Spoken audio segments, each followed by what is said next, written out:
नमो अरिहंताणं नमो सिद्धाणं नमो आयरीयाणं नमो वज्झायाणं नमो लोये सौवसाहूणं मोक्षमार्गस्य नेतारं भेत्तारं कर्मभूभृतां ज्ञातारं विश्वतत्त्वानां वंदे तद्गुणलब्धये।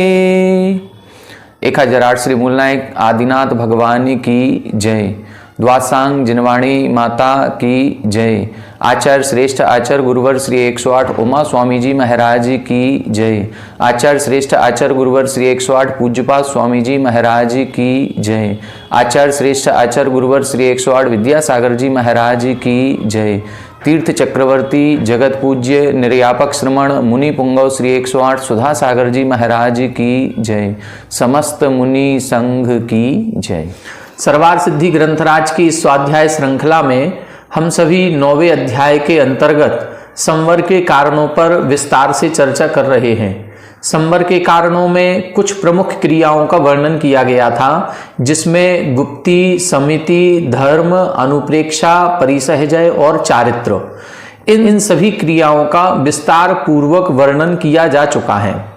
इसके बाद इन्होंने एक और सूत्र लिखा था, तपसा निर्जरा च, जिसमें बताया था तप एक ऐसा माध्यम है जिसके द्वारा कर्मों का संवर तो होता ही होता है, साथ ही कर्मों की निर्जरा भी होती है। अब आज अपन उस तप के बारे में विस्तार से चर्चा करेंगे जिस तप के द्वारा संवर भी होता है और निर्जरा भी होती है। अब आगे आने वाले जो सूत्र हैं उसमें इसी तप विशेष का वर्णन किया जाएगा। तप के मुख्यतः 2 भेद किए जाते हैं, अंतरंग तप और बहिरंग तप। ये दोनों भी जो तप हैं इनके भी पुनः 6 भेद किए जाते हैं। अंतरंग तप के भी 6 भेद होते हैं और बहिरंग तप के भी 6 भेद होते हैं। जो अंतरंग तप है उसमें जो अंतिम तप होगा ध्यान तप, उस ध्यान तप का फिर और विस्तार से वर्णन किया गया, आर्त ध्यान, रौद्र ध्यान, धर्म ध्यान, शुक्ल ध्यान आदि के माध्यम से। इसीलिए अब जो 9वें अध्याय में जितने सूत्र आएंगे उन सूत्रों में इस तप का ही विशेष वर्णन होगा। फिर इस अध्याय का जो अंतिम सूत्र होगा उसमें इस निर्जरा की व्याख्या करेंगे। चूंकि तत्वार सूत्र ग्रंथ की टीका है तो तत्वार सूत्र ग्रंथ में 7 तत्वों का विवेचन है, जिसमें जीव तत्व का विवेचन 1 से 4 अध्याय तक हो गया। 5वें में अजीव तत्व का वर्णन पड़ा, 6वें 7वें में आश्रव का हो गया, 8वें में बंध हो गया। 9वें के 47 सूत्र लगभग हैं, तो सभी 45-46 सूत्रों में संवर का वर्णन है।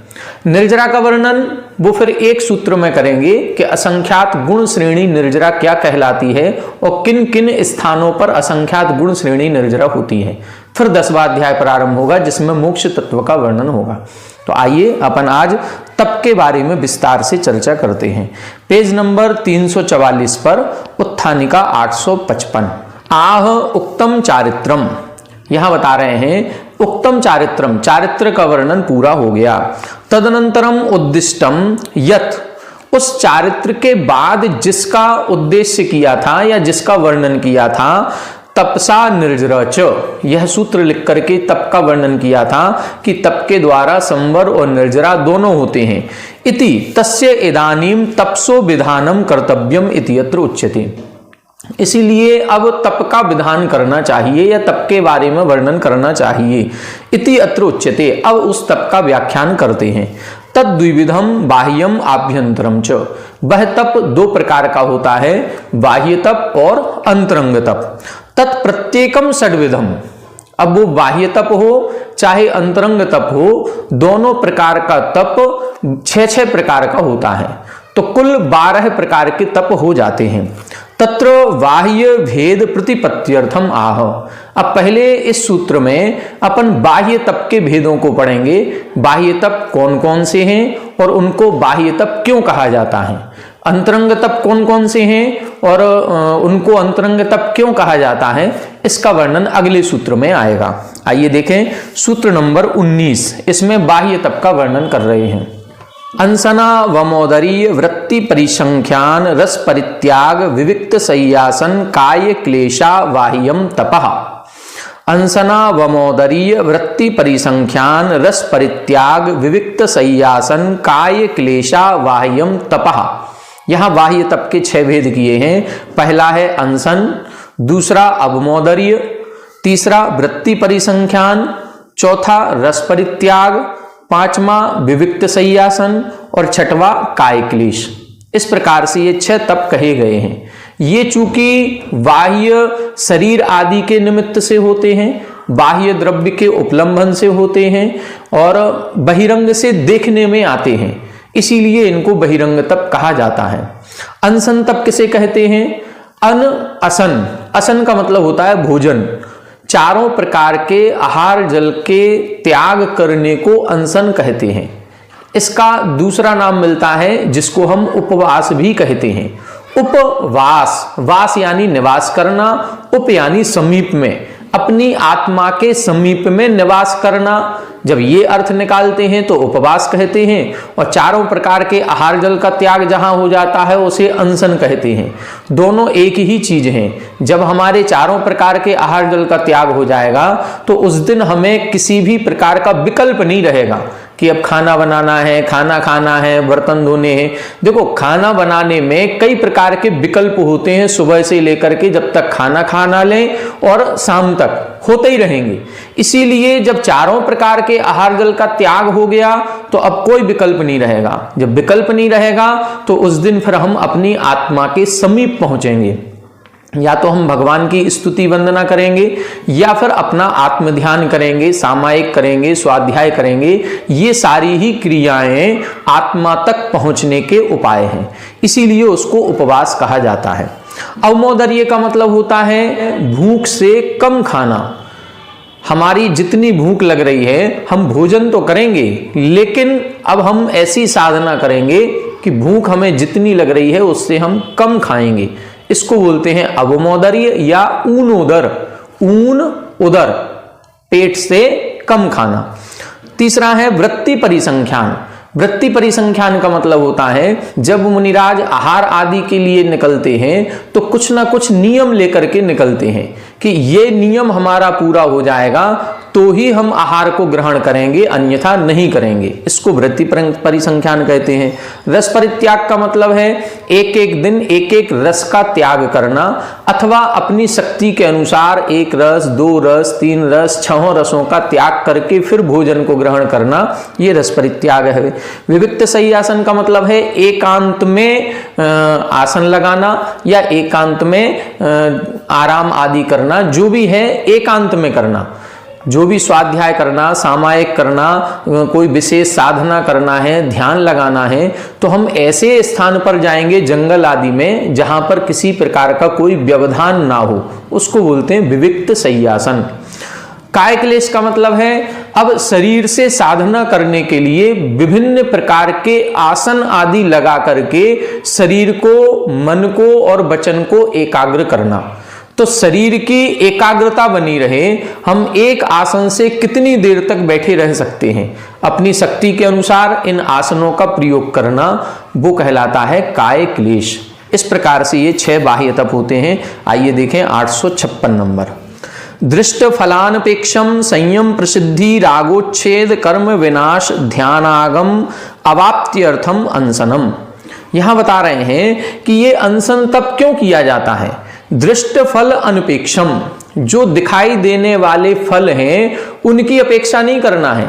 जैसे कई लोग आमरण अनशन पर बैठ जाते हैं, वो क्यों बैठ रहे हैं? अपनी मांग पूरी करने के लिए। हमारी मांगे पूरी करो, जब तक नहीं करोगे तब तक हमारे आहार जल का त्याग नहीं, वो चीज इधर नहीं लगानी है।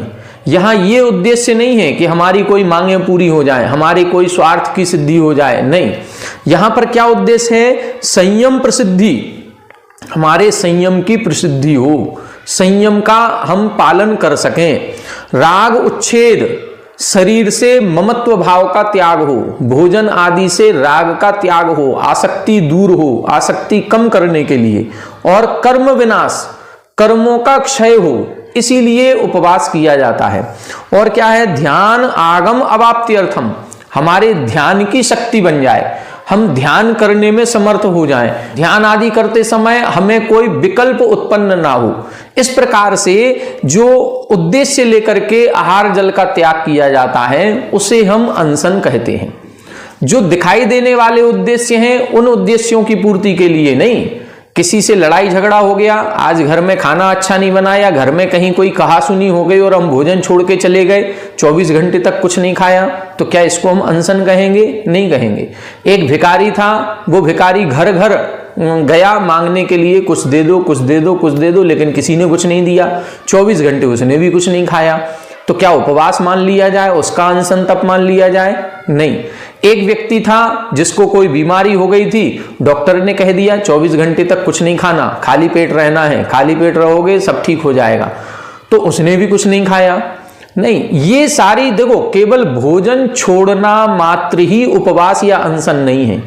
उस भोजन छोड़ने के पीछे उद्देश्य क्या है, जो भी हम तप साधना कर रहे हैं उसके पीछे हमारा मूल उद्देश्य क्या होता है, उस उद्देश्य के आधार पर ही तप साधना सम्यक कहलाती है। आज जब हमारे पर्युषण पर्व, व्रत आदि आते हैं, छोटे छोटे बच्चे भी उपवास कर लेते हैं। क्यों? क्योंकि घर के 4 लोगों ने किए हैं तो उसने कहा हम भी उपवास करेंगे। एक अभ्यास रूप में कर रहा है वो एक अलग बात है, लेकिन क्या उसका उद्देश्य इस प्रकार से है कि वो संयम के मार्ग पर आगे बढ़ना चाहता है? क्या वो कर्मों की निर्जरा करने के लिए कर रहा है?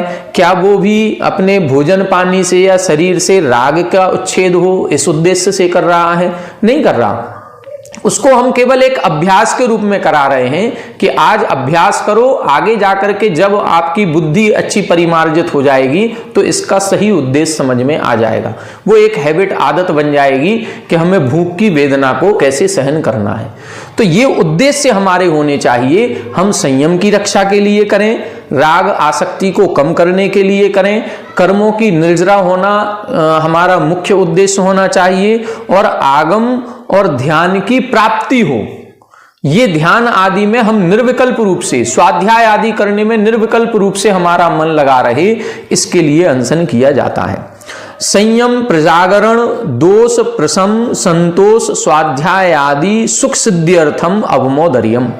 अवमोदर्य क्यों किया जाता है? हम भोजन तो करेंगे, हमारी शक्ति नहीं थी कि हम अनशन कर सकें। हम 24 घंटे आहार जल का त्याग करके हमारी शक्ति नहीं है, हमें बाद में व्याकुलता होने लगेगी, हमारा मन नहीं लगेगा, इसीलिए हम भोजन तो करेंगे। लेकिन अब हम दूसरी साधना करेंगे, हम भरपेट भोजन नहीं करेंगे। हम बिल्कुल तान करके भोजन नहीं करेंगे कि आज अच्छा मिल गया तो बिल्कुल खींच के खा लिए, नहीं। बिल्कुल क्या करेंगे, जितनी भूख है उससे हम कुछ कम ही खाएंगे। 4 रोटी की भूख है हम 3 खाएंगे, 5 की भूख है हम 4 ही खाएंगे, हम 3 ही खाएंगे। कई बार महाराजों को देखा, वो आहार चौके में जाते हैं, केवल पानी जल लेकर के आ गए। ये क्या है? ये उनका ऊनोदर तप कहलाता है। हम लोग जब खाना खाने बैठते हैं तो हमारा ऊनोदर की जगह दूनोदर हो जाता है, क्योंकि यदि अच्छा मन का मिल गया तो हम ऊन नहीं करते हैं, कम नहीं करते हैं, बल्कि डबल हो जाता है, ज्यादा हो जाता है। और जब ज्यादा हो जाएगा तो फिर ज्यादा भोजन करने से प्रमाद आता है, आलस आएगा, नींद आएगी, किसी काम में मन नहीं लगेगा, और यदि कुछ ज्यादा और हो गया तो बेचैनी बढ़ने लगेगी, हमारा जी मचलाने लग जाएगा। तो ये इतना नहीं करना है, भोजन को कम करना है। ये एक कठिन साधना होती है अनशन से भी बढ़ करके, क्योंकि अनशन में तो हमने आहार जल का त्याग कर दिया, अब हम किचन में ही नहीं जाएंगे। हम ऐसे एकांत स्थान में पहुंच गए जहां हमें भोजन की खुशबू भी नहीं आ रही है, तो हमें भोजन का ध्यान भी नहीं आएगा। लेकिन हम किचन में भी जा रहे हैं, हम भोजन भी कर रहे हैं, भोजन भी सामने है, स्वादिष्ट भोजन है, प्रिय भोजन है, मनपसंद है, सब कुछ अच्छा है। अब आपसे कहा जाए कि अब आपको पूरा भोजन नहीं करना है, थोड़ा कम करना है, ये कठिन होता है। तो ये कठिन साधना ऊनोदर व्रत में की जाती है। संयम प्रजागरण मतलब संयम को प्रज्वलित करने के लिए, दोष प्रशम दोषों को ढकने के लिए या दबाने के लिए, शांत करने के लिए, संतोष गुण को प्रकट करने के लिए, स्वाध्याय आदि सुख सिद्धि अर्थम, स्वाध्याय आदि जो हम करना है, स्वाध्याय करेंगे, सामायिक करेंगे, ध्यान करेंगे, जाप पाठ आदि करेंगे, तो वो सुख सिद्धि अर्थम, सुख पूर्वक हो सके, उसमें आलस्य, प्रमाद, नींद या असावधानी ना हो, इसीलिए अवमोदर्य तप किया जाता है। भिक्षार्थिनो मुनेः एकागारादि विषयः संकल्पः चिंतावरोधो वृत्ति परिसंख्यानम आशा निवृत्त्यर्थम अवगंतव्यम। अब इधर बता रहे हैं वृत्ति परिसंख्यान किसे कहते हैं। भिक्षार्थिनो, जो भिक्षा का अर्थी यानी भिक्षा को चाहने वाला है, जो आहार चर्या के लिए उठ रहे हैं और जिनकी इच्छा है कि हमें आहार मिल जाए। अब वो जब आहार चर्या के लिए उठेंगे तो पड़गाहन आदि उनका होगा, गली गली में जाएंगे, घर घर के दरवाजे पर पहुंचेंगे। अब वो कोई ना कोई नियम लेकर के जाएंगे। आपने देखा होगा मुनिराज अपने कंधे पर ऐसी आंकड़ी बना करके, अंजुली लेकर के चलते हैं। अब वो कब तक लेकर के चलेंगे, जब तक वो नियम की पूर्ति नहीं होगी। तो अब वो नियम लेंगे कि कोई हमें 2 कलश के ऊपर श्रीफल रख करके पड़गाहन करेगा तो हम जाएंगे, या अमुक व्यक्ति पड़गाहन करेगा तो हम जाएंगे, या हम 3 चौके पार करके चौथा भी जो भी चौका आएगा उस चौके में आहार करेंगे। कैसा भी नियम लिया जा सकता है। ये नियम उन मुनिराज के ऊपर निर्भर करता है, वो क्या नियम लेंगे। कई प्रकार की चर्चाएं, बातें इस नियम के संदर्भ में होती हैं। कई लोग कहते हैं कि अरे मुनिराज हैं, ये तो बड़े लोगों के यहाँ जाते हैं, जो लाखों का दान करते हैं उनके यहाँ जाते हैं। ऐसा कुछ भी नहीं है। यदि मान लो मुनिराज हैं और उनको कोई मंदिर आदि बन रहा है, कोई बड़ी प्रतिष्ठा हो रही है और बड़े पात्र की जरूरत है, जो पुण्यशाली हो, जो धन आदि जिसके पास बहुत हो, तो ऐसा नियम लिया भी जा सकता है कि आज जिसने सौधर्मेंद्र की बोली ली है हम उसके यहाँ भोजन करेंगे, हम आज उसके यहाँ आहार पर जाएंगे। तो इसमें कोई आपत्ति नहीं है। ये इस विधि को लेने के लिए, इस नियम को लेने के लिए मुनिराज पूर्ण रूप से स्वतंत्र हैं। इसमें हम ये उनके ऊपर आक्षेप नहीं कर सकते हैं कि आप उनके यहाँ क्यों गए। हो सकता है उनकी नियम ही ये हो कि अमुक व्यक्ति के यहाँ ही हम जाएंगे। कई बार ऐसे प्रसंग सुनने को मिले हैं कि एक चौका लग रहा है, 10 दिन से लग रहा, उनके यहाँ आहार नहीं हुए, उसके बेचैनी होने लगी। जब बेचैनी होती है तो हम मुनिराजों के पास जाकर के बोल भी देते हैं, महाराज जी 10 दिन हो गए चौका लगाते हुए।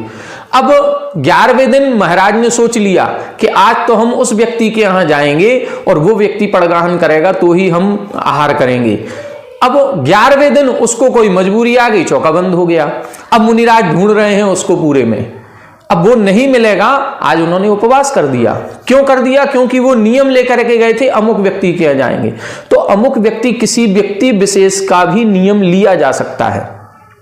कोई अन्य नियम भी लिए जा सकते हैं। जैसे शांति सागर महाराज श्री के संबंध में कहा जाता है कि उन्होंने एक नियम लिया कि गाय के सींग पर गुड़ लगा होगा, जब हम ऐसा देख लेंगे उसके बाद जो चौका आएगा उसमें हम आहार करेंगे।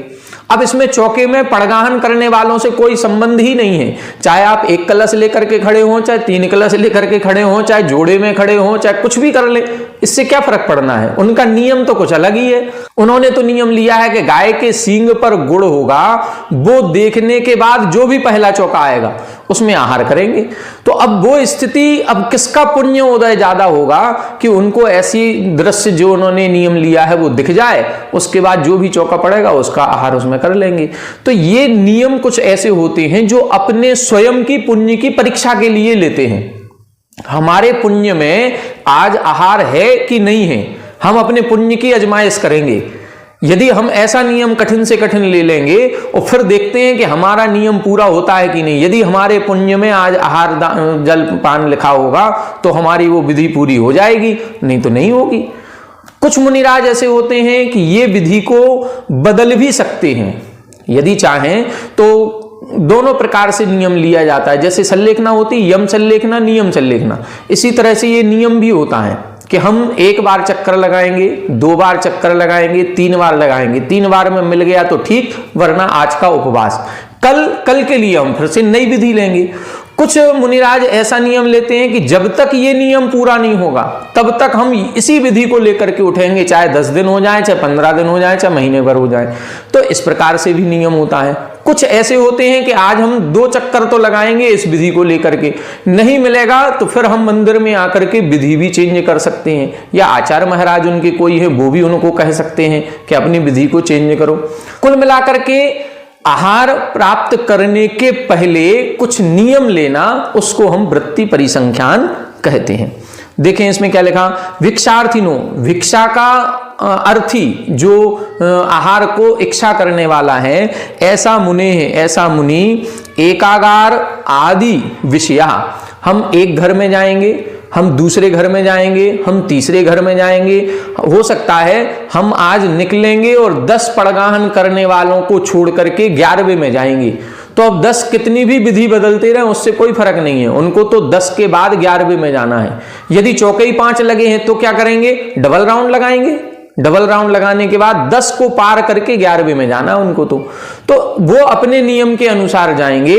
अब उसमें उनका भी पुण्य है और हमारा भी पुण्य है। यदि हमारा पुण्य होगा तो उनकी विधि हमारे अनुसार अपने आप नियम उनका वैसा हो जाएगा, तो हमारे पुण्य में। दोनों के पुण्य की परीक्षा है, दाता के पुण्य की भी परीक्षा है और पात्र के पुण्य की भी परीक्षा होती है।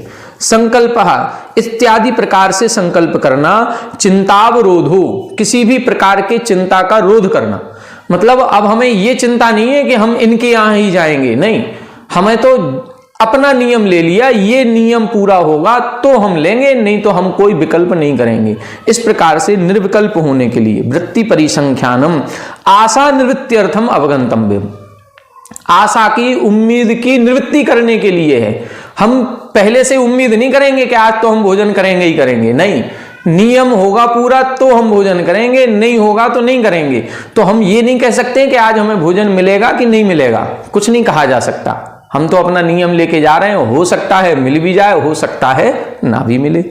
इंद्रिय दर्प निग्रह, निद्रा विजय, स्वाध्याय, सुख सिद्ध्यर्थो, घृतादि वृश्य रस परित्याग, चतुर्थ तपः। अब ये चौथे नंबर का तप कौन सा है, रस परित्याग। तो इधर बता रहे हैं इंद्रिय दर्प निग्रह, इंद्रियों के विषयों में जो आसक्ति भाव जाता है उसका निग्रह करने के लिए, निद्रा विजय, निद्रा को जीतने के लिए, स्वाध्याय सुख सिद्धि अध्यार्थो, मतलब स्वाध्याय में सुख पूर्वक हमारी सिद्धि हो, तो उस सिद्धि आदि अर्थों, मतलब सुख पूर्वक हमारा स्वाध्याय हो, सुख पूर्वक हमारे सामायिक ध्यान आदि की क्रियाएं होती रहें, इसके लिए घृतादि वृश्य रस परित्याग, घी है, तेल है, नमक है, मीठा है, दूध है, दही है, इत्यादि प्रकार से जो 60 रसों का त्याग किया जाता है उसको हम रस परित्याग नाम का चौथा तप कहते हैं। शून्यागारादिषु विविक्तेषु जंतु पीड़ा विरहितेषु संयतस्य शय्यासनम आबाधा अत्यय ब्रह्मचर्य स्वाध्याय ध्यानादि प्रसिद्ध्यर्थम कर्तव्यम इति पंचमम तपः। 5वां तप कैसे किया जाता है, शून्यागारादिषु विविक्तेषु, शून्य आगार में, मतलब ऐसा खंडर जैसे होता है, पुराने जमाने में कोई रहता था, अब वो महल खाली है, ऐसे खंडर में जाकर के निवास करेंगे, या जंगल में अंदर चले जाएंगे, या पर्वतों की गुफाओं में, पेड़ों की कोटरों में, ऐसे विविक्तेषु, विविक्त का मतलब बिल्कुल एकांत स्थान में जाकर के, जंतु पीड़ा विरहितेषु, प्राणियों को किसी भी प्रकार की पीड़ा ना हो, उस पीड़ा से रहित होते हुए, संयतस्य उन मुनि के, शय्यासनम आबाधा, शय्यासन, शय्या का मतलब लेटना या आसन यानी बैठना, दोनों भी स्थितियां बन सकती हैं, एक करवट से लेटना या एक आसन से बैठना ये, और अत्यय ब्रह्मचर्य, अखंड ब्रह्मचर्य का पालन करना, स्वाध्याय ध्यानादि प्रसिद्ध्यर्थम, स्वाध्याय के लिए, ध्यान के लिए, जप तप आदि के लिए, कर्तव्यम इति पंचमम तपः, जो किया जाता है उसे 5वां तप कहते हैं। तो 5वां तप क्या है, विविक्त शय्यासन, विविक्त का मतलब एकांत, एकांत स्थान में शय्या और आसन दोनों प्रकार से, कुल मिलाकर के अपना आवास एकांत स्थान में बना लेना, जहां पर किसी दूसरे प्राणी आदि को कोई पीड़ा ना हो और हमारा जो दैनिक दिनचर्या है वो जप तप ध्यान पूर्वक आसानी से हो सके। आगे देखें, आतपस्थानम वृक्ष मूल निवासो निरावरण शयनम बहुविध प्रतिमा स्थानम इति एवं आदि काय क्लेशः तत्षष्ठम तपः। छठवां तप क्या है? आतपस्थानम वृक्ष मूल निवासो।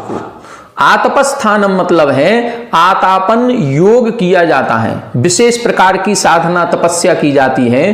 तो ऐसी साधना कहाँ की जाती है? या तो वृक्ष मूल निवासु, पेड़ों के नीचे। जैसे आपने देखा होगा कि 24 तीर्थंकर भगवानों के जो भी केवल ज्ञान आदि की प्राप्ति हुई है वो किसी ना किसी पेड़ के नीचे हुई है। मतलब खुले आकाश के नीचे किसी को भी केवल ज्ञान की प्राप्ति नहीं हुई, किसी ना किसी पेड़ के नीचे उन्होंने ध्यान लगाया है, आतापन योग आदि किया होगा, एक आसन से बैठे होंगे, तो वो पेड़ के नीचे एक एनर्जी संग्रहित होती है इस कारण से।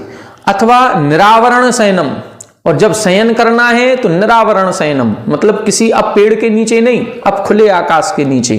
बहुविध प्रतिमा स्थानम, अनेक प्रकार से प्रतिमा योग लगाना। प्रतिमा योग लगाने का मतलब प्रतिमावत एक आसन से बैठना। जैसे पूज्य आचार्य गुरुवर के बारे में कहा जाता है कि 36 घंटे तक एक पैर पर ही खड़े रहे। तो एक पैर पर खड़े होकर के आसन लगाना, वो भी 1 घंटे नहीं, 2 घंटे नहीं, 3 घंटे नहीं, 36 घंटे।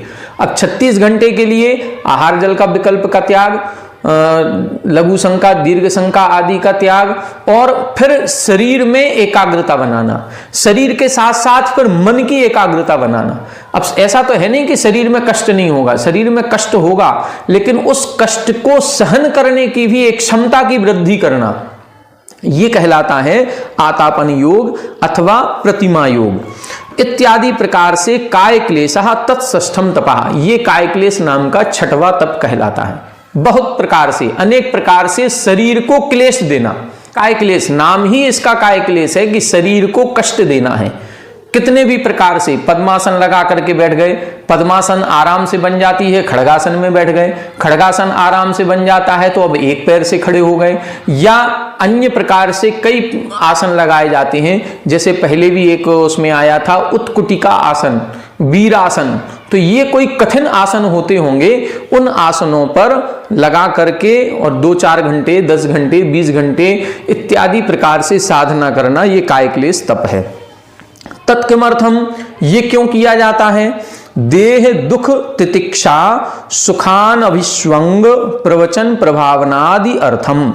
देह दुख तितिक्षा यहां बता रहे हैं शरीर से संबंधित जो दुख हैं उनको सहन करने की सामर्थ्य बढ़ाने के लिए, ये सामर्थ्य बढ़ाने के लिए किया जा रहा है कि हम शरीर को इतना बलिष्ठ अभी से करेंगे कि हमारी साधना निरंतराय निर्विघ्न संपन्न हो सके।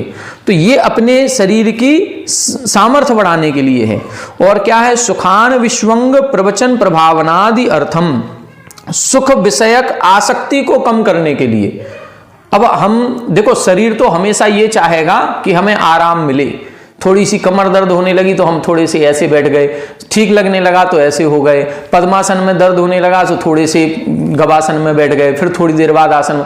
तो ये तो शरीर है, ये तो हमेशा आराम चाहेगा, ये तो हमेशा सुख का अभिलाषी है। लेकिन सुख की आसक्ति कम करना, सुखपूर्वक रहने की इच्छाओं को कम करने के लिए शरीर को विभिन्न प्रकार से कष्ट दिया जाता है।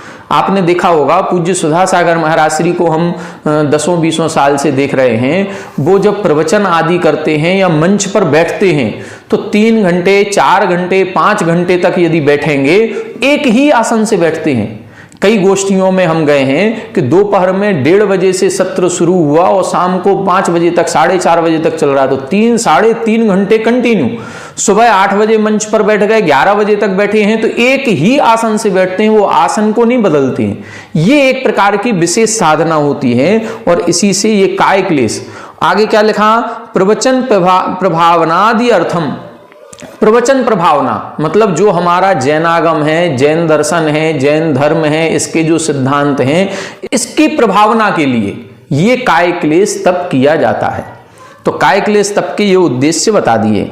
परिसहस्य अस्य च को विशेषः। अब प्रश्न हो रहा है कि पूर्व में आपने परिसहों का वर्णन किया था और यहां काय क्लेश का वर्णन कर रहे हैं, तो काय क्लेश तप में और परिसह में क्या अंतर हुआ? तब इधर बता रहे हैं, यद्रक्ष उपनिपतितः परिसह स्वयं कृतः काय क्लेशः। जब हमारी इच्छा के बिना अपने आप ही कोई उपसर्ग परिसह आते हैं, कोई बाधाएं आती हैं, तो वो परिसह कहलाते हैं। जैसे हम तो सामायिक करने बैठे थे छत पर, सामायिक करेंगे 1 घंटे, लेकिन ठंडी हवा चलने लगी, ये शीत ऋतु, अब शीत परिसह हो गया। हम तो आराम से अच्छे से बैठे थे, लेकिन तेज गर्मी धूप तेज हो गई, तो वो उष्ण परिसह। हम तो आहार के लिए निकले थे कि आहार मिलेगा, लेकिन आहार मिला ही नहीं कहीं पर, ये अलाभ परिसह। हम तो आहार के लिए निकले थे सामान्य से, लेकिन लोगों ने गालियां देना शुरू कर दिया।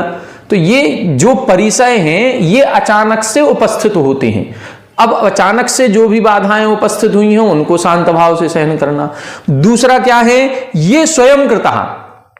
काय क्लेश अपने अचानक से नहीं हो गया, हम स्वयं अपने आसन लगा करके बैठे हैं कि हम 5 घंटे तक इस आसन से नहीं उठेंगे।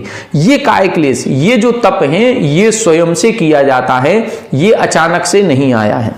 बाह्यत्वम अस्य कुतः, इनको बहिरंग तप क्यों कहते हैं? बाह्य द्रव्य अपेक्षत्वात् पर प्रत्यक्षत्वाच्च बाह्यत्वम। बाह्य द्रव्य अपेक्षत्वात्, इसमें बाह्य द्रव्य की अपेक्षा होती है, अथवा जो पर प्रत्यक्ष अन्य लोगों के द्वारा प्रत्यक्ष होते हैं। जैसे मान लो अब अपन काय क्लेश तप करेंगे, तो दूसरा व्यक्ति हमको देख सकता है कि ये महाराज हैं 36 घंटे से उठे ही नहीं, तो ये दूसरों के देखने में आ रहा है। अथवा रस परित्याग करना है, या हम वृत्ति परिसंख्यान कर रहे हैं, तो कहीं ना कहीं दूसरे की अपेक्षा है। अब हम नियम लेकर के निकले हैं, लेकिन वो नियम की पूर्णता तो दूसरे के ऊपर डिपेंड करती है। ऐसा होगा तो हम आहार ले पाएंगे। तो कहीं ना कहीं दूसरे के आलंबन से इसके पूर्ति होती है, अथवा अन्य लोग इसको देख सकते हैं, इसीलिए इनको बाह्य तप के अंतर्गत रखा गया। अब इसके बाद अंतरंग तप की चर्चा होगी। 857 नंबर, अभ्यंतर तपो भेद प्रदर्शनार्थम आह। अब अभ्यंतर तप के भेद कौन कौन से होते हैं, इसका प्रदर्शन करने के लिए अगला सूत्र लिख रहे हैं। इसको अपन कल की कक्षा में समझेंगे। आज की कक्षा में अपन ने बाह्य तप के 6 भेदों को समझा। कल की कक्षा में अपन अंतरंग तप के 6 भेदों को समझेंगे, और उनके भी प्रभेद होते हैं, उन प्रभेदों की भी चर्चा कल की कक्षा में करेंगे। आज की कक्षा में इतना ही। आप सभी हमारे साथ बने रहें। सभी को जय जिनेन्द्र।